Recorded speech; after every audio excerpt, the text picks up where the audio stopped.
안녕하세요. 애니스터디 영어강사 진승우입니다. 자, 3월 드디어 EBS 계절이 돌아왔습니다. 1월 말이죠. 1월 말에 EBS 교재가 출시가 되고 선생님이 바로 교재를 구입해서 지금까지 변형 문제와 분석에 좀 힘을 쏟고 있는데요. 3월 달이 되면 이제 여러분들이 2월 달부터 엄청나게 질문이 옵니다. 선생님 EBS는 언제 시작해야 돼요? 어떻게 공부해야 돼요? 자, 이 오리엔테이션을 통하여 여러분들께 제가 확실한 EBS 학습 방법에 대해서 말씀을 드릴 거고요. 더불어 All About eBest 작년, 재작년 거의 다 적중이 됐다 해도 과언이 아닐 정도인 완벽한 적중률을 지금 보이고 있고요. 여러분들이 많은 지문 중에 꼭 필수적으로 공부해야 하는 지문들을 선별한 거기에 플러스 변형 문제까지 선생님이 완벽하게 만들어서 3월 달부터 개강을 시작합니다. All About eBest는 수능 특강 영어 독해 연습 그리고 수능 완성까지 쭉 계속 정규 강좌로 이어지고 있고요. 여러분들은 수능 때까지 그냥 쭉 커리큘럼을 따라오시면 됩니다. 자, 그러면 본격적으로 수능 특강 영어 고난도 직접 연계 변형 문제 오리엔테이션을 시작하도록 하겠습니다. 자, 재작년에 거의 완벽하게 거의 적중이 됐는데요. 밑줄까지 그리고 정답까지 일치하는 그런 부분을 좀 보여줬습니다. 19년도에는 다 맞췄고요. 거기에 이제 어법과 빈칸이 유형 일치가 되었고, 어법은 밑줄까지 정확하게 선생님이 수능 문제와 동일한 그런 문제를 냈어요. 자, 20년도죠. 작년 수능에서는 역시 어법도 똑같이 선생님이 낸 문제와 답이 일치되는 문제였고요. 그 다음에 그 어휘 문제에서는요, 지문이 일치됐고 밑줄까지 5개 중에 3개가 정확하게 일치되는 쾌거를 이뤘습니다. 보면 이미 여기서 요게 이제 어법 답이었는데 원포인트 신텍스라는 부분에서 선생님이 이 부분이 중요하다라고 얘기하면서 나올 것 같다 얘기하면서 수험생님들에게 가르쳤는데요. 당연히 정확하게 정답 부분에 나왔습니다. 자, 어휘도 선생님이 낸 문제와 밑줄이 3개가 일치하는 거의 이걸 학습한 학생들이라면 꽤 어휘 문제를 맞췄을 거라 생각되는데요. 선생님이 지금 시작부터 OT는 안 하고 자랑이나 하고 다 이유가 있죠. 제가 앞으로 제시하는 그런 EBS 학습법이나 그 다음에 선생님이 선별하는 문제 거기에는 확실한 신뢰도가 있다는 걸 증명해주고 있는 거예요. 자, 그러면 본격적으로 EBS는 어떻게 공부해야 하는가를 좀 말씀드리도록 하겠습니다.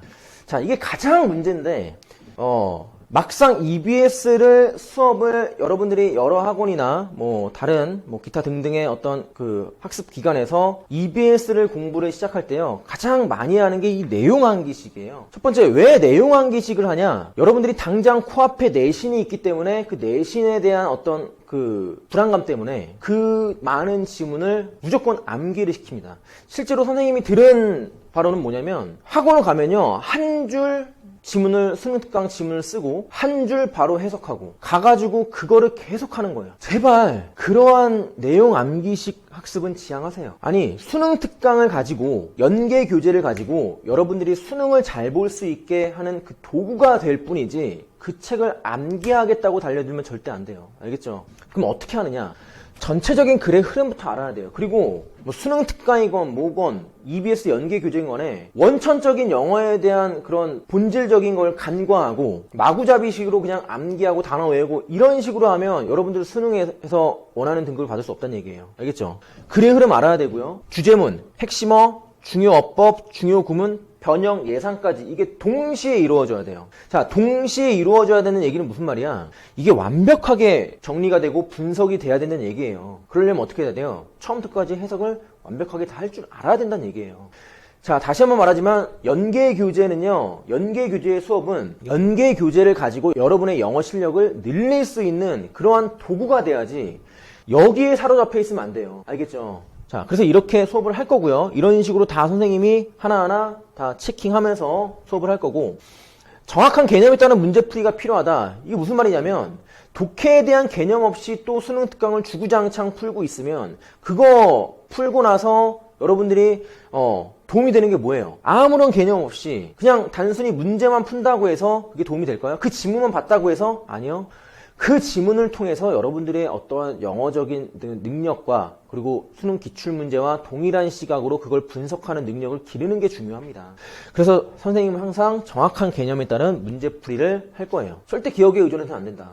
그 지문은 물론 기억나요. 기억나는데 그걸 기억해내려고 여러분들이 수능 특강을 공부하고 연계교재를 공부한다? 절대로 고득점을 받을 수 없습니다. 왜 그러냐면 똑같이 나와도 틀려요. 선생님 아까 똑같이 나와서 선생님이 맞춘 건 그 아이들이 안다고 하지 않았습니까? 맞아요. 자, 근데 공부하는 방법의 차이가 있는 거지. 제대로 된 학습 방법으로 그렇게 공부를 했다면 그냥 자연스럽게 기억이 납니다. 하지만 그걸 외우려고 덤벼들면 안 된다는 얘기야.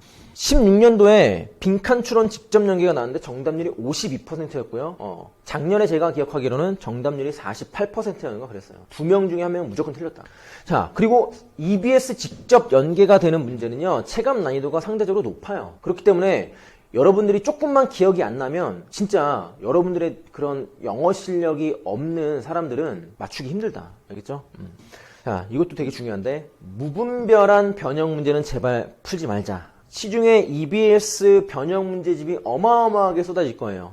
그러한 문제집을 무지막지하게 풀다 보면 이게 제대로 된 분석을 통해 변형 문제가 나와야 되는데 그냥 마구잡이식으로 낸 문제에 여러분들이 아무런 그런 지문에 대한 활용을 못해요. 알겠죠? 그리고 이게 이렇게도 나오고 저렇게도 나오고 막 너무 막 뒤죽박죽이다 보니까 거기에 초점을 맞추다 보면 지문의 본질을 이해를 못한다. 이해가 가지겠지? 자, 문제를 풀고요. 반드시 지문에 대한 학습이 돼야 돼요. 아까도 말했지만 주제문부터 어법, 어휘, 그 다음에 변형 예상까지. 그 변형 예상은요, 한 지문당 막 5개, 6개씩 변형을 때리는 게 아니라 정말 한 지문에 꼭 하나, 진짜 한 개나 혹은 그 이상, 한 2개 정도?